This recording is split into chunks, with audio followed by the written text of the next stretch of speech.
যেভাবে অ্যাক্সিডেন্টটা হয়েছে বা যেভাবে ভাটি বাস্ট হয়েছে, তো আজ পর্যন্ত কোনো ভাটি বাস্টে কেউ এনজয় হয়নি, এটা আজ পর্যন্ত হতে পারে না। কমপক্ষে 6 থেকে 7 জন মারা গেছে, যেটা ওনারা গায়েব করে দিয়েছেন। তো ওনাদের কাছে ওই এরিয়ার সিসিটিভি ফুটেজ চেয়েছি, কিন্তু ওনারা বলছে ডিভিআর ওখানে ছিল, ডিভিআর চলে গেছে। কমলপুরের কারখানায় ভয়াবহ অগ্নিকাণ্ড। সঠিক তথ্য লোপাটের অভিযোগ ভারতীয় মজদুর সংঘের।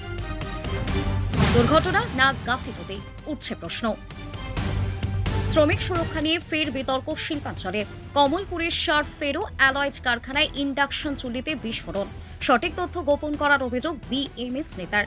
গতকাল রাত প্রায় 10টা নাগাদ হঠাৎই তীব্র বিস্ফোরণে কেঁপে ওঠে কমলপুরের শার্প ফেরো অ্যালয়েজ কারখানা চত্বর। বিস্ফোরণের বিকট শব্দে আতঙ্ক ছড়িয়ে পড়ে কারখানার আশেপাশের এলাকাতেও।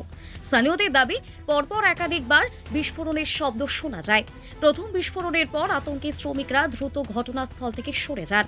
ম্যানেজমেন্টের দাবি, শ্রমিকদের তৎপরতার জেরে বড়সড় দুর্ঘটনা এড়ানো সম্ভব হয়েছে। এখনও পর্যন্ত মৃত্যুর কোনো খবর নেই, তবে শ্রমিকদের তরফে কয়েকজনের সামান্য আহত হওয়ার কথা জানা গিয়েছে। ঘটনার খবর পেয়ে দ্রুত কারখানা চত্বরে পৌঁছয় পুলিশ এবং পরিস্থিতি নিয়ন্ত্রণে আনে। অন্যদিকে ঘটনাস্থলে পৌঁছন ভারতীয় মজদুর সংঘের কর্মকর্তারাও। সংগঠনের দাবি, এত বড় বিস্ফোরণের পর কোনো বড় ক্ষয়ক্ষতি না হওয়ার দাবি নিয়ে প্রশ্ন রয়েছে। তাদের অভিযোগ, ম্যানেজমেন্ট ঘটনার প্রকৃত তথ্য গোপন করার চেষ্টা করছে। সঠিক তথ্য প্রকাশ করা না হলে সংগঠনের পক্ষ থেকে আরও বড় পদক্ষেপ নেওয়া হবে বলেও জানানো হয়েছে। ঠিক কী কারণে ইন্ডাকশন চুল্লিতে এই বিস্ফোরণ ঘটল তা এখনও স্পষ্ট নয়। ঘটনার কারণ খতিয়ে দেখা হচ্ছে। বিস্ফোরণের জেরে কারখানায় নিরাপত্তা ব্যবস্থা নিয়েও উঠছে প্রশ্ন। चार्जिंग का समय था, 1 घंटा भट्टी चला हुआ था और बक्सा के बंडल चल रहा था, तो 2 बक्सा पलटी किए, तीसरा बक्सा जो पलटी किए ना, तो एक बार धमाका हुआ, फिर दूसरा बार हुआ, तो मैं गाड़ी लेके ठेलते भाग गया। अच्छा, कितने आदमी थे उस टाइम? 3 गो ड्राइवर थे ऊपर। तीनों आदमी हम लोग भागने में सफल हो गए। नीचे में भी तो आदमी काम करता था, लेबर? नीचे वाला भी तो आदमी पहले भाग गया था। अच्छा, जब धमाका एक बार हुआ तो नीचे वाला आदमी पहले भाग गया। अब ऊपर हम लोग पूरा 8-9 धमाका हुआ, तब जाके उसके बाद हम लोग उतरे हैं गाड़ी पर। बड़ा गया, सब उतार गया तब। उस टाइम के आदमी इकट्ठा होकर काम कर रहे थे? हैं? कितना आदमी था उस टाइम?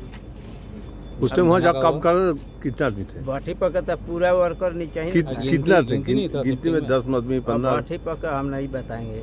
आप कौन सा दायित्व में थे? ड्राइवर हूँ। Crane driver. हाँ। और आपका हेल्पर? आपका हेल्पर हाइट पास? हैं? हाइट पास है आपका? कार्ड है। हाइट पास क्रेन ऑपरेटर का? हम लोग को लाइसेंस और नहीं होता है इसमें। লাইসেন্স নেই होता क्रेन ऑपरेटर? नहीं, इसमें लाइसेंस सेफ्टी? नहीं होता है। सेफ्टी क्या देता है? सेफ्टी जूता है, ये है। और सेफ्टी वैलिड कार्ड है आपके पास? हैं? सेफ्टी वैलिड कार्ड है आपके पास? ना, कुछ नहीं है। वो नहीं मिलता प्लांट से? नहीं। क्यों? क्या देता है? प्लांट से क्या क्या देता है? देगा तबे ना। अभी डिमांड किए थे?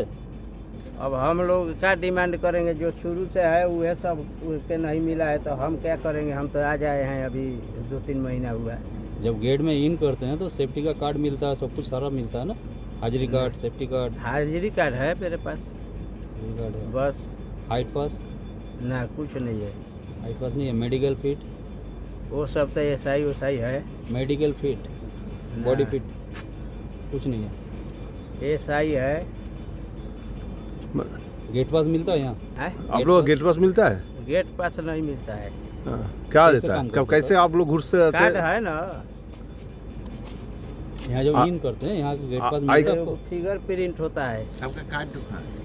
आई कार्ड है आपका? आई कार्ड कहाँ है आपका? आपका आई कार्ड है? है ऐसे मेरे तो पास। पहचानेगा ना कि आई कार्ड दिखाइए। हाजिरी कार्ड वाला है। आपका नाम क्या है? मेरा मुन्ना प्रसाद चौरसिया नाम है। कहाँ का रहने वाला है? सासाराम बिहार।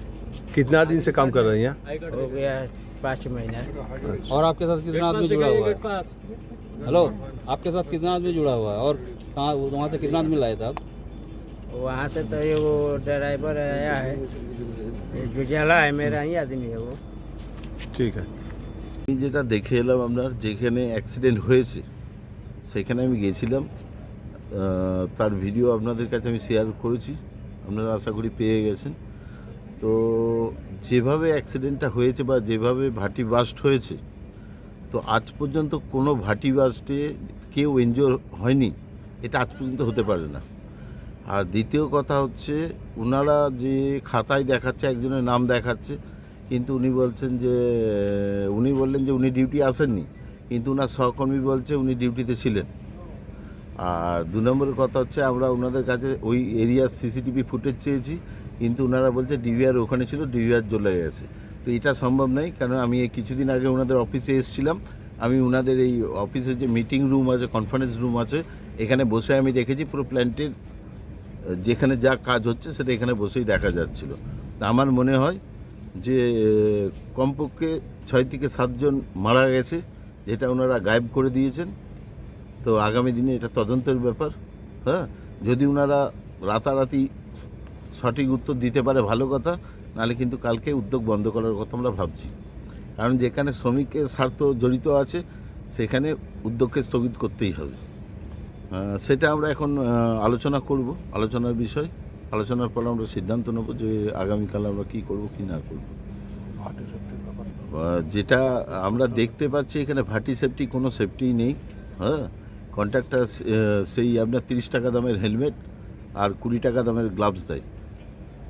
তো ফার্স্ট তো আমি দেখছি, আমি কালকে লেবার কমিশন থেকে যাবতীয় যেখানে যা চিঠি করার আছে আমি করব। কারণ লেবার স্বার্থকে কোনো মতেই অক্ষুণ্ণ হতে দেবো না। লেবার স্বার্থ যাতে ঠিক থাকে, স্বার্থ লেবারকে বাঁচানো যায় সেই ব্যবস্থা আমি করব।